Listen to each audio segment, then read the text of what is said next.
আল্লাহ তাদের ব্যাপারে বলছেন, তোমরা তো টাকা ইনকাম করেছো আর মনে করেছো এই টাকা তোমার বিপদে কাজে লাগবে, অথচ যেই টাকার মধ্যে গরিবের হক আছে, যেই টাকার মধ্যে এতিমের হক আছে, যেই টাকার মধ্যে সমাজের অসহায়, সমাজের মধ্যে নিগৃহীত নিপীড়িত মানবের হক আছে, ওই টাকা তুমি খালি বলো আমাকে টাকা দাও, আমাকে টাকা দাও, টাকা ব্যাংকের মধ্যে পড়ে আছে, আর তুমি তোমার আত্মীয় স্বজনের খবর নাও না, তুমি এতিমের খবর নাও না, মানুষকে সময় মতো যাকাত তুমি আদায় করো না, এই টাকা তোমার কাজে আসবে না। না, আল্লাহ পাক বলছে কাল্লা, কখনোই না, লা ইউমবাযান্না ফিল হুতামা, আমি তোমাদেরকে হুতামার মধ্যে নিক্ষেপ করব।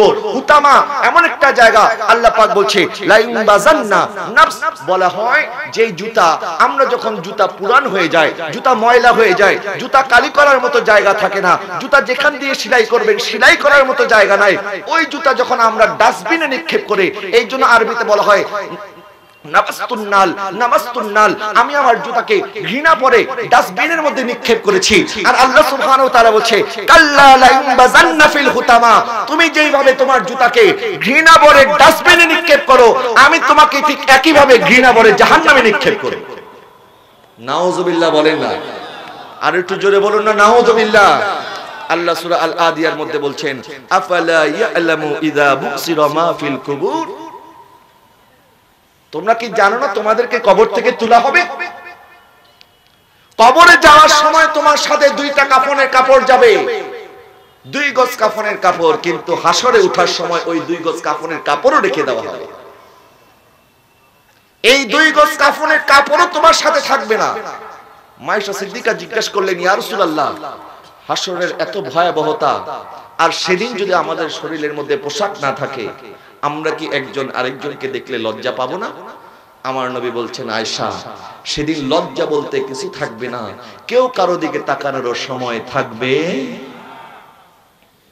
এই দিনের জন্য আমাদেরকে অপেক্ষা করতে হবে, আমাদেরকে প্রস্তুতি নিতে হবে। আজকে করোনা থেকে বাঁচার জন্য আমরা আগে থেকেই ভ্যাকসিন নিচ্ছি। আমাদের দেশে ভূমিকম্প হওয়ার আগেই টেলিভিশনগুলির মধ্যে বলা হয় আগামীকাল ভূমিকম্প হওয়ার সম্ভাবনা আছে, আমরা প্রস্তুত থাকি।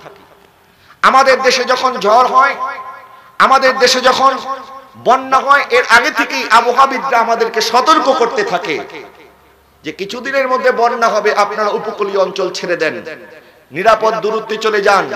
কিন্তু আল্লাহ সুবহানাহু ওয়া তাআলা আমাদেরকে এক জায়গায় 2 জায়গায় নয়, অসংখ্য সূরার মধ্যে কিয়ামতের কথা বলেছেন, অসংখ্য সূরার মধ্যে আখিরাতের কথা বলেছেন, এবং সূরা আল জিলজালের মধ্যে আল্লাহ পাক বলছেন ইযা যুলজিলাতিল আরদু জিলজালহা, যেদিন কম্পন হবে।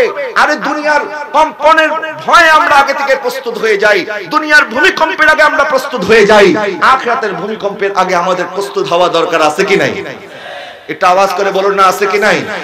এমন নয় আল্লাহ আমাদের কাছে কোনো সংবাদ দেয় নাই, আল্লাহ প্রত্যেকটা সংবাদ আমাদেরকে দিয়েছে।